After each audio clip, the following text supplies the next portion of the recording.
Yan kencang.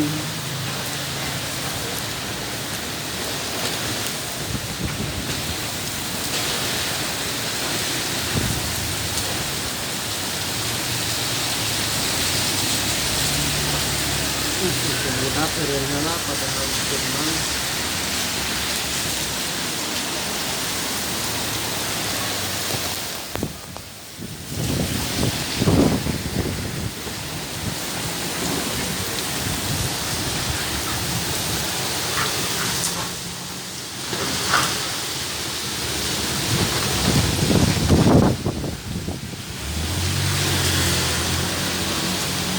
Kasihan yung sabon ko.